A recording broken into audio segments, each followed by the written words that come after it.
Bry Guy here, and welcome to another Pixels Refreshed. Today, I'm going to be doing a feature on Metroid Prime. I call this Art Direction versus Tech, and the reason I do that is because there are a lot of games that pushed technology at this point in time that didn't age anywhere near as well. And Metroid Prime ages really well in my opinion because it had a really strong art direction. And also, I usually use this game as an example because I feel like Metroid Prime changed a lot of games for me at the very least because it showed a pretty big paradigm shift with what games could look like.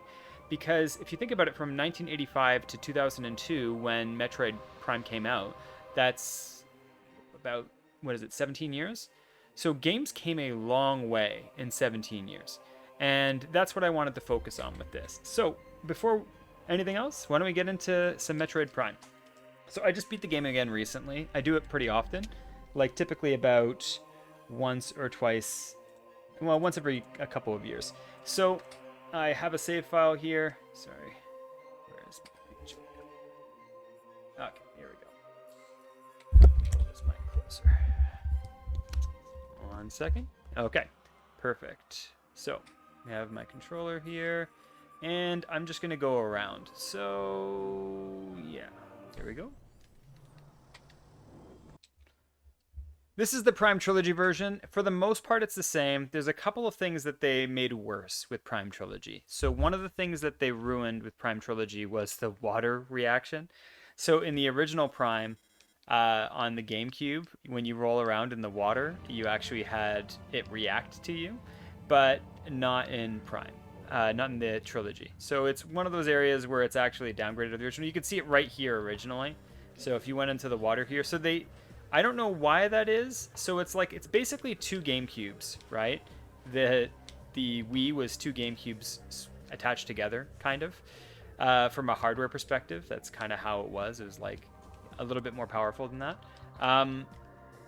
But anyways, I don't know. It's just, there's something about this game specifically. First of all, it's one of the first shooters where the hand moved independently from everything else. And it didn't move as much like that on GameCube, but you still got some sense of that, especially when big explosions happened on the screen or whatnot. Samus would put up her hand. So you had a big sense of world in the tech, in this game specifically. So anyways, why don't we quickly go and just travel around in the land and talk about kind of the cool things that it did. So, change my watch button, changes my... Been a few, there we go, that's the scanners, and there's my beams. Okay. Cool stuff. Like, the amount they carved out of sheer geometry was very unusual for the time. So we have like roots and plants and buildings and everything kind of just cut into pure geometry. The fact that we even had slopes, I mean, it's kind of funny, but people typically don't want to spend too much geometry on curves because... And the ball and the actual ring here are kind of, the half pipe are kind of interesting for that because you have to use a lot of polygons to make a curve behave properly, which a lot of people don't realize. So it's like actually cutting these shapes into this would have been pretty high for the polygon budget for the time. But you look at like these roots and these things cut into pure geometry in this, it's like pretty remarkable for a GameCube era title. Mind you, like the textures on the character don't show up particularly well up close. It does look like they did some level of color grading because, especially when you go to places like Fandrana Drifts, which is where I thought I'd show some of the architecture in the Chozo Ruins, and then I'll go through to Fandrana Drifts. I love the music in this game.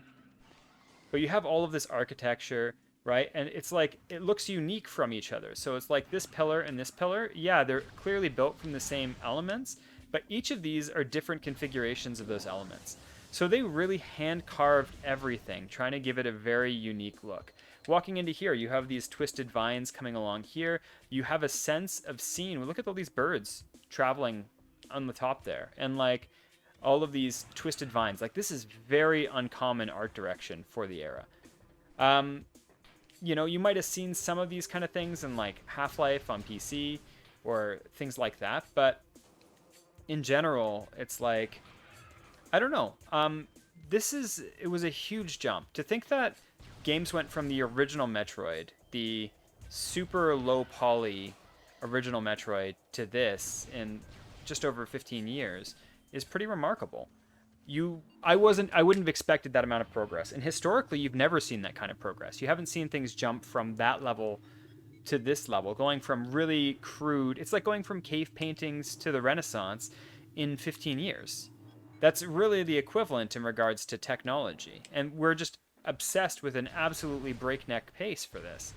And I mean, it's been delivered constantly. So, between AMD and Nvidia, they've constantly been pushing that, even though, the GameCube was kind of interesting because it was using the Test V engine by ArtX. So it didn't have shaders, but it could basically do shader effects, but you had to kind of write them yourself. So you see things that you wouldn't see until later with, rim lighting in Mario Galaxy, or something roughly equivalent to normal maps on Rogue Squadron.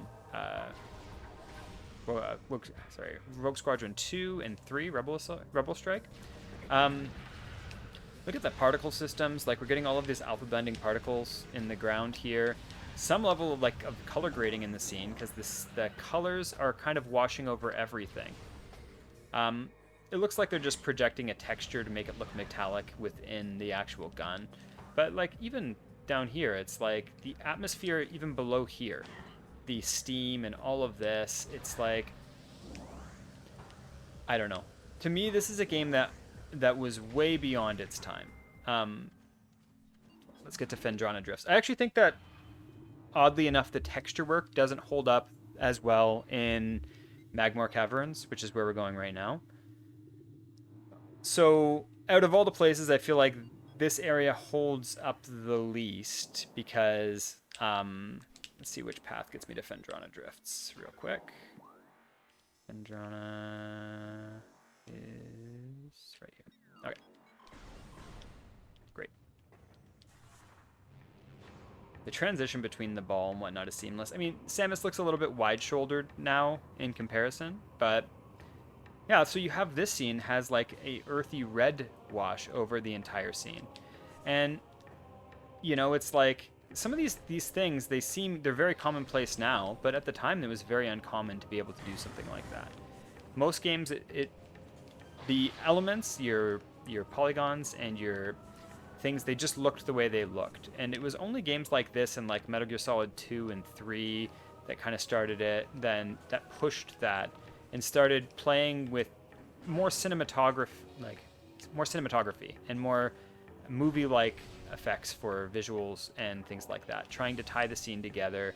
Look at this floating fire embers and little spats of flame coming up. Like, I do think this particular texture doesn't hold up very well for the lava. And the lava doesn't seem to be emitting any kind of light, even though your beams emit light, which is pretty amazing. So you can see when you shoot this beam that the objects that it gets close to do light up, and you can watch the beam traveling across the scene. Pretty remarkable for the time, to be honest. I mean, some other games did this. I think even Quake 2 did that to some extent, but a lot of games didn't. So it's like, for a game to look this good and do all of that simultaneously it was very uncommon. And I don't know. There's very few games that blew my mind the way that this did when I played it. I would say for that generation of games, it was one of the highlights of art direction for me. And looking through the art book for it and Andrew Jones' work on Samus and all of that is absolutely remarkable. Anyways, this is going to my favorite area here.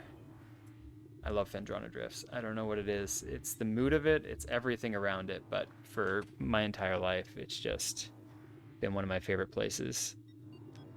Typically, I have a dream where I'm traveling through Phendrana Drifts, and then I replay Metroid.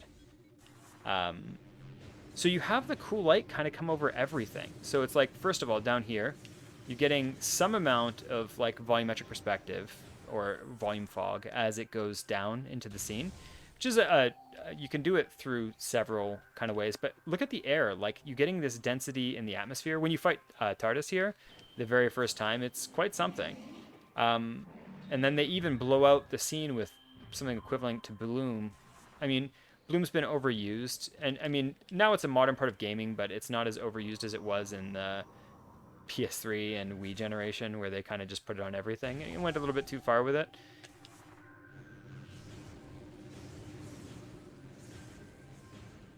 All right. Anyways, so walk around here. But I'm pretty sure they are using some amount of color grading, as the blue light is kind of washing into everything. Pretty sure he's the weakest against.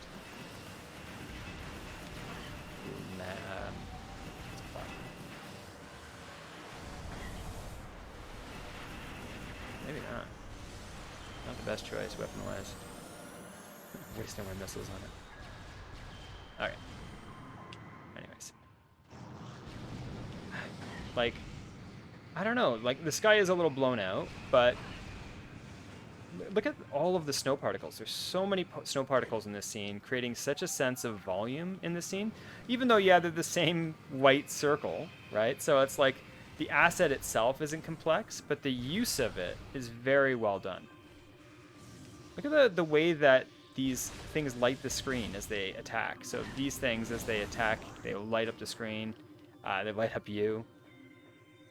And all of this geometry, it's just like cut into the geometry. It's like, yeah, we're way beyond this now, but for the time, it's pretty remarkable. And they're not relying on any tricks like normal mapping. It's all just cut into polygons. Like these, like that's not a flat texture running along. That's actually a geometric vine. Yeah, it's low. It's a very low poly, but someone had to model that. And this game's full of stuff like that. It's pretty cool to see. I'm kind of excited to see when they do announce Prime 4 if they can push that aesthetic even more, because it was so unique for the time. And they do a really great job making each of these areas feel like it's carved out of different rocks instead of just having like the same rock asset placed all over the place. Like walking onto this area for the first time when, I don't know how old I was, 16, it just completely blew me away. Now, when you look at, you know, it's like the sum of each of these elements isn't that amazing. You know, it's like this water texture isn't amazing. The, you know, all of these different enemy designs and whatnot aren't that amazing. But the way that they all come together is pretty masterful for the time. You got a mix of materials with the lights here. They have your beams actually carrying light. They have kind of all of these modern effects. And, well, effects that we deem modern now. But all in one game at the time is pretty interesting. And even these, I don't know if they're using, they probably just are showing another texture that distorts differently to create that kind of reflection in the material, which is a common trick that they did at that point in time. But even the fact that as you walk backwards through the scene, the volumetric fog, so the volumetric fog is that color washing over the scene in the distance, so you can see that as you get closer. And it's, yes, Silent Hill did that. Yes, on N64 they did that out of necessity. But the way it's handled here is much more of a byproduct of art direction than it is of a necessity to hide objects from a distance. Like, you can still see the enemies, you can still see the door. It's not hiding anything. It's just creating a level of atmosphere and density that they wouldn't have otherwise. If you compare this, one second. Anyways, this is Splinter Cell. So at that point in time in 2002, basically what happened was that Splinter Cell and Metroid Prime came out at the same time. I worked at Blockbuster at this point in time, and people were talking about how amazing Splinter Cell was because it was using all of this brand new real-time shadow technology. And that's, you know, it was really surprising. And then what I wanted to get into with this is how tech doesn't age as well, or like cutting edge tech doesn't age as well as art direction. Obviously, both combined ages beautifully and much better. But when it comes to specifically this generation, it's strange to think that they both came out at the same time. So I would say that the art direction in Metroid Prime has helped it live way beyond where you would have expected it to. You would expect it to, you know, have aged poorly, but you put it in, and other than looking over some low-res textures, it still holds up really well. Whereas when you're looking at something like Splinter Cell, there's still some good in it, but I would argue that it hasn't aged anywhere near as well. The real-time lighting and stuff, I mean, obviously we have much more robust lighting than this now with bounce lighting and forms of global illumination and even ray tracing in some cases. But this hasn't it's definitely, when you look at like the paper on the ground, the textures, the way that these scenes are constructed, it's much more simplistic. The art direction hasn't aged anywhere near as well. And I mean, it's still a good looking game. I'm not saying it's a bad looking game. I'm just talking about overall extreme levels of art direction versus cutting edge tech. So, anyways, that was Metroid Prime, art direction versus technology. Tech's still super useful. I love tech. I love how it pushes the art direction. I love when they catch up. But I think the examples where art direction was using everything smartly rather than just pushing ahead blindly almost always hold up better compared to games at the time. I mean, obviously, I'm a little biased in this. Metroid Prime is one of my favorite games, and I'm happy to talk about Metroid Prime with anyone. So feel free to shoot me messages in the comments. I'm looking forward to Metroid Prime 4 and Metroid Dread. But anyways, that's kind of what it comes down to with this. I think it's a ridiculous amount of progress to make for 17 years or 15 years or however long it took between Metroid 1 and Metroid Prime. And I don't think that it's going to have as much progress shown between Metroid Prime 3 and 4 when that eventually comes out. But I've always loved to see, I think my favorite thing is seeing which games push the art direction and the hardware the best. And I just think this is a really good example of this. So anyways, if you have any questions, leave them in the comments. If you like the video, feel free to like and click subscribe if you want to see more of this content. And I'll catch you on the next one. Take care.